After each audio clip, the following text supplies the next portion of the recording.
በስመ አብ ወወልድ ወመንፈስ ቅዱስ አሃዱ አምላክ። ስንክሳር ዘወርሃ ነሐሴ ዕለት 15 ነሐሰ።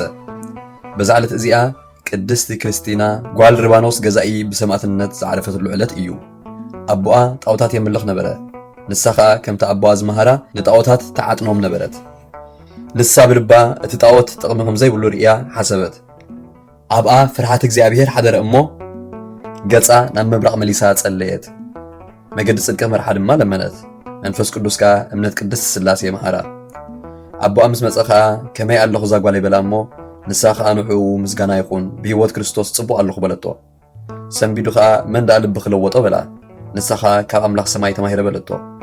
ኣቦኣ ከዓ እናሓዘነን እናተከዘን ካብኣ ኸደ። ንሳ እታ ቅድስቲ ድማ ተንሲኣ ናብ ጎይታና ጸለየት። ሽዑ መልኣኽ እግዚኣብሔር ናብ ኣመጺኡ ብሰለስተ መኳንንቲ ክትኩነን ኢኺ እሞ ኣጆኺ ጽንዕ በላ። ብመስቀል ኢየሱስ ክርስቶስ ዓቲቡ ባሪኹ ከዓ ህብስተ ህይወት ሃባ። ምስጋና ንዕኡ ይኹን። ብድሕሪዚ ኣብ እንዳ ጣዖታት ኣትያ ነቶም ኣማልኽቲ ኣህዛብ ስብርብር ኣበለቶም። ኣቦኣ ከዓ ነዚ ምስ ረአየ ንጓሉ ክቐስፍዋ ክቐጽዕዋ ኣዘዘ። ካብ ስጋኣ ክንዲ ደም መዓር ክሳብ ዝወፅእ ሰቐይዋ። ኣብ ትሕቲኣ ሓዊ ኣጊዶም ኣብ ዓራት ሓፂን ኣደቂሶም ኣቃጸልዋ። ግናኸ ወላ ሓንቲ ኣይተንከፋን። እንተኾነ ካብቶም ኣረማውያን ብዙሓት 10,000 ዝኾኑ ኣቃጸለ። ኣቦኣ ከዓ ብራግናት ገለ መጠቕለሊ ገይሮም ናብ ባሕሪ ክድርብይዎ ኣዘዘ። ምስ ጸለየት ድማ ጎይታና ባዕሉ ምስ ቅዱሳን መላእኽቲ መጺኡ ኣጠመቓ። ሚካኤል ድማ ብጉጠት እሳት ናይ ክርስቶስ ስጋውን ደሙን ሃባ። ምስጋና ንዕኡ ይኹን። ካብ ርክሰት ኣምልኾ ጣዖት ከዓ ኣንጽሓ። በታ ለይቲ እቲኣ ኣቦኣ ገዛኢ ርባኖስ ሞተ። ካልእ ድዮስ ዝስሙ ገዛኢ ድማ መጸ። ንሱ ከዓ ንቅድስቲ ክርስቲና ኣምጺኦም ክሳቐይዋ ሰቒሎም ከዓ ኣብ ትሕቲኣ ሓዊ ከኣግዱላ ኣዘዘ። ኣንስቲ ጥርሓ ገይሮማ ምስ ረኣይኣ ነቲ ገዛኢ ረገማኦ። ንዕአን ከዓ ኣራእሰን ብሰይፊ ሰየፈን እሞ ኣኽሊል ሰማዕትነት ተቐበላ። እቶም ህዝቢ ጽንዓት ትዕግስታን ምድሓናን ሪኦም ጎይታና ኢየሱስ ክርስቶስ ኣመኑ። ምስጋና ንዕኡ ይኹን። ኣስታት 30,000 ዝኾኑ ኣመኑ። ንሳቶም ከዓ ኣኽሊል ሰማዕትነት ተቐበሉ። ንቅድስቲ ክርስቲና ግን ናብ ቤት ማእሰርቲ ኣእተውዋ። በታ ዕለት እቲኣ ድዮስ ዓላዊ እውን ሞተ። ሳልሳይ ገዛኢ ዮልያስ ዝተባሃለ ከዓ መጸ። ንሱ ከዓ ንቅድስቲ ክርስቲና ሒዙ ንጣዖታት ክትሰግድ ኣገደዳ። ንሳ ግና ንዕኡ ረገመቶ። ንኣማልኽቱ ከዓ ጸረፈቶም። ንሱ ከዓ ሓዊ ኣጊዱ ዝፈልሐ ዓረር ናይ ሓዊ ዘቃጽል እውን መዓር ግራ ዝተባሃለን ወሲኹ ኣብኡ ኣእተዋ። ግናኸ ወላ ሓንቲ ኣይተንክፋን። መሊሱ ናብ ኣራዊት ምድሪ ክድርብይዎ ኣዘዘ። ንሳቶም ከዓ ጸበል እግራ ደኣ ለሓሱ እምበር ወላ ሓንቲ ኣይገበርዋን። እኳ ደኣ ነቲ ሓላዊ እቶን ኣትማን ነኸስዎ እሞ ሞተ ድማ። ከም ብሓድሽ ድማ ቐጽዕዋ። ኣጥዋታን መላሓሳን ከዓ ቁራረጽዋ። ቁራጽ መላሓሳ ኣልዒላ ከዓ ናብ ዓይኒ እቲ ገዛኢ ደርበየቶ። ዓይኑ እውን ኣዕወረቶ። ንሱ ከዓ መሊሱ ተቖጥዐ። ናብ እንዳ ኣራዊት ምድሪ ክድርብይዋ ድማ ኣዘዘ። ሽዑ ሓንቲ ካብቲ ኣራዊት ኣብ ልባ ሓንቲ ድማ ኣብ ጎና ነኸሰኣ እሞ በዚ ምኽንያት እዚ ብፍቓድ እግዚኣብሔር ዓረፈት። ካብ መቓብራ ድማ ቁፅሪ ዘይብሎም ተኣምራትን መንክራትን ተረኣዩ። በረኸታ ምሳና ይኹን ንዘለዓለም ዓለም ኣሜን። ሰላም ለክርስቲና ዘኣጥመቃ እግዚኣብሔር ወተሃበያ መልአኩ ሚካኤል ክቡር ለዛቲ ቅድስት ወንጽሕት እምነውር ያማእርር ጉርኤ ነፍሰየ እምስቲ ኃጢአት መሪር እምነስጋሃ ቅሱፍ ዘወዘ መዓር። ሰላም ንክርስቲና ዘጠመቓ እግዚኣብሔር ከምኡ እውን ዝተወሓሳ መልአኹ ሚካኤል ክቡር ነዛ ቅድስትን ንጽሕትን ዝኾነት ካብ ነውር ጎረሮ ነፍሰይ ይለውጥ የጠዓዕም ካብ መስተ ኃጢአት መሪር ካብ ዝተቐዝፈ ስጋኣ ዝወሓዘ መዓር። ሰላም እብል ዘክርስቲና ማህበራነ 3,000 መስተሳልቃነ ወምስለ ካይበት እለተለው መድህነ በዕለተ ምንዳብየ ይሰጠውን ይፍጡነ ሰበበ ስሞሙ ኣስተበቁአነ። ሰላም እብል ናይ ክርስቲና ማሕበራን 3,000 ተዋጋእቲ መስተሳልቃን ዕጽፍናቶውን ዝሰዓብዎን መድህን ኣብ ዕለት ሽግር ይመልሱ ላይ ብቁልጡፍ ብፍጡን ብስሞም እናጸዋዕኩ ንዕኦም እልመን። በዛ ዕለት እዚኣ እምባ መሪና ዝተባህለት ቅድስት መዲና ዓረፈት። እዛ ቅድስት እዚኣ ጓል ሓደ ሃብታም ክርስቲያን ሰብኣይ ነበረት። ብንእሽቶኣ ከዓ ኣዲኣ ሞተት። ኣቦኣ ከዓ ብኩሉ ጽቡቕ ትምህርቲ ክሳብ ኣካለ መጠን ደቂ ኣንስትዮ ትበጽሕ ኣዕበያ። ኣካለ መጠን ምስ በጽሐት ከዓ ኣቦኣ ክመርዕዋ እሞ እቲ ኩሉ ሃብቱ ከዓ ንዓ ክህባ ንሱ ከዓ ናብ ገዳሙ ኸይዱ ክመንኩስ ኢሉ ኣማኸራ። ንሳ ከዓ ኣንታ ኣቦይ ንስኻ ነፍስኻ ከተድሕን ንዓይ ከዓ ነፍሰይ ከተጥፍእ በለቶ። ንሱ እውን ከምዚ ኢሉ መለሰላ። እንታይ ደኣ ክገብረኪ? ንስኺ ጓል ኣንስተይቲ ኢኺ። ኣብቲ ገዳም ኣንስቲ ኣይቅበሉን እዮም በላ። ንሳ ከዓ ኣቦየ እዚ ተኸዲነየ ዘለኹ ክዳን ሰበይቲ ኣልየ ክዳን ሰብኡት ክመልስ እየ። ንስኻ ከዓ ብስም ሰብኣይ ጸውዓኒ በለቶ። ሽዑ ርእሳ ላጸየት። ክዳን ሰብኣይ ከዓ መለሰት። ኣቦኣ ከዓ ናይ ልባ ቁርፂ ሓሳብ ርእዩ እቲ ገንዘቡ ኩሉ ንድኻታትን ንመሳኺንን መጽወቶ። ክንድቲ ስማ ድማ እምባ ምሬና ኢሉ ሰመያ። ካብኡ ምስኡ ሒዝዋ ካብ ገዳማት ኣስቄጥስ ናብ ሓደ ገዳም ከደ ኣብኡ ኸዓ ምስኣ እናተጋደሉ 10 ዓመት ተቐመጠ ብድሕሪ እዚ ሽማግለ ኣቦኣ ሞተ ቅድስቲ እምባ ምሬና ኸዓ በይና ተረፈት መሊሳ ካብቲ ናይ ቅድም ዝነበረቶ ብትግሃት ብጾምን ብጸሎትን ዕፅፊ ወሰኸት እቲ ኣበምኔት ከዓ ብዛዕባ ናይቲ ገዳም ስራሕ ምስ ሰለስተ መነኮሳት ካብቲ ገዳም ወፃኢ ለኣኻ ምክንያቱ ንሱ ንሳ ሰበይቲ ከም ዝኾነት ኣይፈልጥን ነበረ ንሱ ከም ሓደ መንእሰይ ሰብኣይ እዩ ዝቆፅራ ነይሩ ብዛዕባ እቲ ቃላ ድቕቕ ምባሉ ግን ናይ ገድሊ ምብዛሕ እዩ ዝመስሎ ዝነበረ ኣብቲ መገሽኦም ከዓ ምስቶም ምስኣ ዘለዉ መነኮሳት ኣብ እንዳ ሓደ ሰብኣይ ሓደሩ እቲ ሰብኣይ ከዓ ተቐባል ጋሻ ስለ ዝነበረ ነቶም መነኮሳት ከምቲ ልማዱ ኩሉ ሳዕ ይሕድሮም ነበረ በቲ ዕለት እቲኣ ከዓ ሓደ ካብ ወታሃደራት ንጉስ ናብኦም መፀ ንጓል እቲ በዓል ቤታ ረኣያ ብግብረ ስጋ ከዓ ተራኸባ መሊሱ ድማ ኣቦኹ እንተሓተተኪ እዚ ኣባ ምሬና ዝስሙ መነኮስ ዓሚፁ ንበል እዮ በላ ንሳ ከዓ ጠነሰት እሞ ኣቦኣ ከዓ ፈለጠ ኣቲ ጓላይ እንታይ ደኣ ኮንኪ መን እዩ ኣብዚ ዘውደቐኪ ማለት ካብ መን ጠኒስኪ ኢሉ ምስ ሓተታ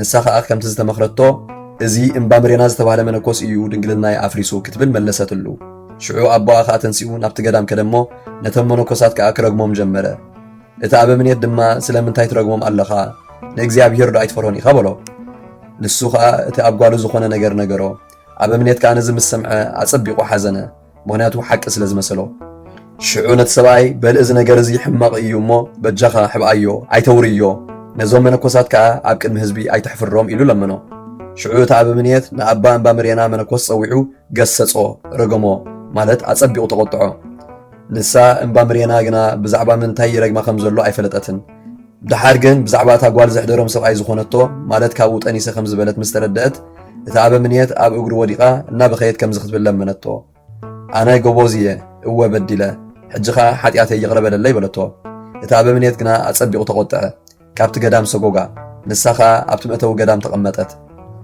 እዛ ሓሳዊት ጓል ምስ ወለደት ኣቦኣ ነቲ ህፃን ኣምፂኡ ንኣባ እምባ ምሬና ገዲፉሉ ከደ ንሳ ኸዓ ህፃና ተቐቢላ ናብቶም ኣብቲ ከባቢ ዘለዉ ጓሶት ከብትን ኣባጊዕን እናዘወረት ጸባ ለሚና ተስትዮ ነበረት መሊሳ ኣብቲ መእተዊ ገዳም ተቐሚጣ ኸላ ገድሊ ወሲኻ ብጾም ብጸሎት ብስግደት ትነብር ነበረት ብድሕሪ እዚ እቶም መነኮሳት ተኣኪቦም ነቲ ኣበምኔት ንኣባ እምባ ምሬና ይቕረኽብለሉ እሞ ናብቲ ገዳም ከእትዎ ለመንዎ ንሱ ኸዓ ልማኖኦም ተቐቢሉ ከቢድ ቀኖና መቕጻዕቲ ሂቡ ምስቶም መነኮሳት ሓወሳ ኣእተዋ ቅድስት እምባ ምሬና ድማ ዘደንቕ ተግባራት ትገብር ነበረት እቲ ህፃን ከዓ ዓብዩ ምንኩስና ተቐበለ ኣብቲ ገዳም 40 ዓመት ምስ ፈጸመት 3 መዓልቲ ሓሚማ ሞተት ነቲ ኣበምኔት ከዓ ነገርዎ ደወል ክድውሉ ኣዘዘ ኩሎም ኣሕዋት ማሕበር ድማ ተኣከቡ ሽዑ ንኽገንዝዋ ኢሎም ክዳውንታ እንተ ኣውፅዎ ሰበይቲ ኮይና ጽንሓቶም ኩሎም ከዓ ዓው ኢሎም እግዚኦ መሓረና ክርስቶስ ኢሎም መሪር ብኽያት በኸዩ ብዛዕባ እቲ ብዘይፈጸመቶ በደል ዝተዋረደቶ ሓዘኑ እቲ ኣበምኔት እውን ብዛዕባ እቲ ኣብኣ ዝገበሮ ቅፅዓት ኩሉ ኣጸቢቑ በኸየ ብድሕሪ እዚ ልኡኻት ሰዲዱ ነቲ ኣቦ እቲ ሓሳዊት ጓል ፀውዖ እሞ እቲ ጉዳይ ነገሮ ማለት እምባ ምሬናስ ሰበይቲ ደኣ እምበር ሰብኣይ ከም ዘይኮነት ነገሮ ንሱ እውን ነዚ ምስ ረኣየ ተጣዓሰ በኸየ ብድሕሪ እዚ ገነዝዋ እሞ ኣራእሶም ኣድኒኖም ካብኣ ተባረኹ ሽዑ ንሓደ ዕውር ዝነበረ መነኮስ ዓይኑ ተኸፍተሉ ንእግዚኣብሔር እናኣመስገኑን እናወደሱን ከዓ ቀበርዋ ጎይታ ከዓ ንሓደ ሰይጣን ኣብ ልዕሊ እቲ ሓሳዊት ጓልን ናብቲ ክፉእ ጎበዝን ከም ዝሓድር ገበረ እሞ ስሒቡ ኣብቲ ቅድስቲ እምባ ምሬና እተቐብረትሉ እናሰቐየ ኣብፅሖም ኣብ ቅድሚ እቲ ኩሉ ህዝቢ በደሎም ተኣመኑ ካብ መቓብራ ድማ ዘይቁፅር ተኣምራትን መንክራትን ተረኣዩ እግዚኣብሔር ብጸሎታ ይመሓረና በረኸታ ድማ ምሳና ይኹን ንዘለዓለም ዓለም ኣሜን ሰላም ለመሪና ለወሬዛ በኣምሳሉ እንተ መከረት ጥበበ ሃበ ደብረ ኣሃብ ተሃሉ እንዘ ትትጋደል ይእቲ ሶበይ ይሰምዑዋ ኩሉ ይትዋስኡ ወይትበሃሉ ትሁት ቃሉ እምተጸምዶ ብዙሕ ወፍድፉድ ገድሉ ሰላም ንመሪና ንጎበዝ በምሳሉ ብጥበብ ዝመኸረት ኣብ ገዳም ሰብኡት ክትህሉ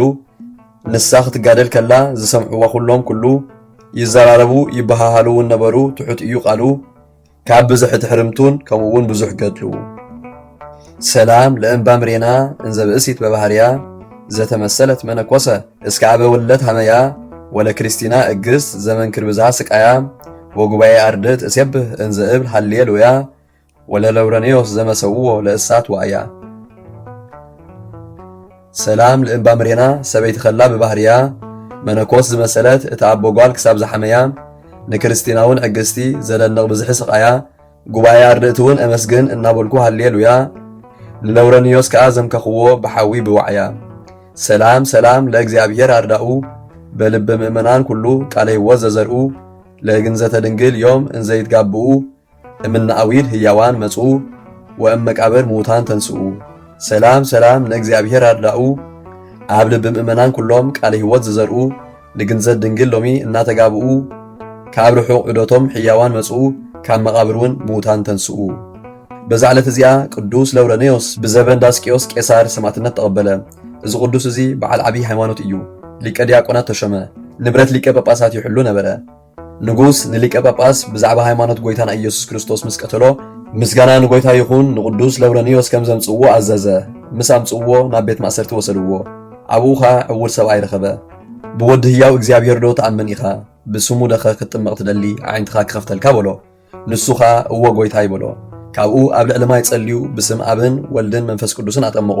ዓይንቱ ድማ ተኸፍታ። ዓው ኢሉ ድማ እግዚኣብሔር ጎይታና ኢየሱስ ክርስቶስ ምስጋና ናቱ ዝኾነ ይኽበር ይመስገን፣ ብጸሎት ባርያኡ ለውረኔዎስ ገይሩ ዓይንተይ ዘብርሃለ ይበለ። ብድሕሪዚ ንጉስ ንጣዖታት ክሰግድ ኣገደዶ። ቅዱስ ለውረኔዎስ ከዓ ኣበየ እሞ ኣስናኑ ብእምኒ ሰበርዎ። ክዳኑ ቀዲዶም ኣብ ዓራት ሓጺን ኣደቀስዎ። ስጋው ክሳብ ዝመክኽ ኣብ ትሕቲኡ ሓዊ ኣጊዶም ኣቃጸልዎ። ንሱ ግና ነፍሱ ናብ ኢድ እግዚኣብሔር ክሳብ ዝረክብ ናብ ኣምላኹ ይጽሊ ነበረ። መላእኽቲ ድማ ሃሌሉያ እናበሉ ናብ ኢየሩሳሌም ሰማያዊት ኣእተውዎ። በረኸቱ ምሳና ይኹን ንዘለዓለም ዓለም ኣሜን። ሰላም እብል ኣባላቲከ ፍቱነ በመዝረበ እሳት ርሱን ከመ ይፈትኑ ሐጺነ ለውረኔዎስ እርአይ ዘተወሃብከ መካነ ሃበኒ በጸሎትከ ለውሳጤ ልብየ ዓይነ በከመ ጸውገከ ለእውር ብርሃነ። ሰላም እብል ንኣካላትካ ዝተፈተነ ብኣቕሓ ሓዊ ርሱን ከም ዝፍተኑ ሐጺነ ለውረኔዎስ ክርኢ ዝተዋህበካ ቦታ መካነ ብጸሎትካ ሃበኒ ንውሽጢ ልበይ ዓይነ ነቲ ዕውር ሰብኣይ ከም ዝሃብካዮ ብርሃነ። ዘቕረብክዎ ማህልየት ኣዘኻኺራ ኣላፍ ካብቶም ኣዘውቲሮም ዘገልግሉኻ ኩሉ ግዜ ብዘይ ምዕራፍ እንዳኸነብብ ተቐበል ናይ ድኽነተይ መጽሓፍ ዝገበርካ ጎይታ ናይታ መበለት መባእ ውኩፍ ካብ ዘእተውዎ ሃብታማት ናይ ሃብቶም ተረፍ። ቅዱሳን ነቢያት ሃዋርያት እውን ሰባኽያን ሰማዕታት ምስ ጻድቃን ደናግል ከዓ መነኮሳት እውን ሄራን ባርኾት ባርኹ ማሕበር ዘቅድስት ቤተ ክርስቲያን ካብ ዝዓበየ ሽማግለ ክሳብ ዝነኣሰ ህፃን ንዝፀሓፎ ብመጽሓፍ ንዘፀሓፎ እውን ብምድራስ ንዘንበቦ ንዝተርጎሞ ብልሳን ሓዲስ ንቃል እውን ዝሰምዐ ብእዝኒ መንፈስ ብጸሎት ኣድዩ ማርያም ዓላቒታ ኩሉ ምባኣስ ኣሕቢሩ ይምሓደና ኢየሱስ ክርስቶስ። ሰላም ንዓኹም ጻድቃን ምስ ሰማይት ዘዕረፍኩም በዛሎም ዕለት ንዓለም ዘሰነፍኩም ኢኹም ንስኻትኩም ብኩሉ ትዕግስት ኣብ ቅድሚ ፈጣሪ ለምኑ ብኩሉ ሰዓት ብዘይካ ንስሓ ንዓና ከይወስደና ሞት። ሰላም ንዓኹም ናይ ዛዕለት እዚኣ ጻድቃን ኩልኹም ሰቡትን ኣንስትን በብኣስማትኩም ቅዱሳን ሰማይን ምድርን ማሕበር ስላሴ ንስኹም ምእንቲ ማርያም ኣዲኡ ዘክሩን ኣብ ጸሎትኩም ንኽትሕልውና ተማሕጺና ኣሎና ብናይ ክርስቶስ ደም።